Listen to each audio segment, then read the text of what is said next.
Montana's 2019 legislature steaming towards an early adjournment perhaps, but still undecided is the bill initially advertised as a way to extend the life of Colstrip Unit 4 in eastern Montana. Supporters of that bill now say it's all about preserving a key power transmission line in the state. MTN's Mike Dennison tonight with a closer look and sizes up the final prospects for this bill. In its initial form, the Save Colstrip bill said if Northwestern Energy bought a bigger share of Colstrip 4, the company would be guaranteed at least $75 million in returns over 10 years. The idea was to extend the life of the coal-fired power plant and provide some low-cost power for Northwestern's 370,000 Montana customers. But as the bill ran into opposition, its backers said it's also about Northwestern gaining more control over a 500 kilovolt power line from Colstrip to Townsend. Northwestern Vice President for Transmission, Mike Cashel, told MTN on Tuesday the line is critical for the state's electricity system, and that through acquiring more of Colstrip, the company could also get more control of the power line as well, right now. But those opposing the bill say Northwestern can already acquire more of the line if others want to sell it. But perhaps they don't want to.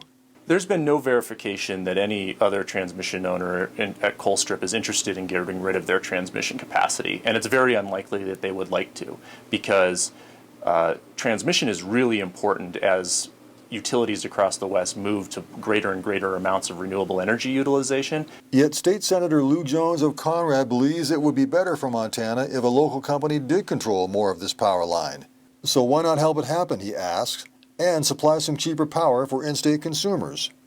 It's much more likely to benefit Montana ratepayers, providing them access to electricity at affordable prices, if it's Montana controlled, and to Montana energy producers in providing a pathway for their power that's both reliable and consistent to the West Coast. But at this point in the session, even Jones, a supporter, says it's not clear the Colstrip proposal can be salvaged.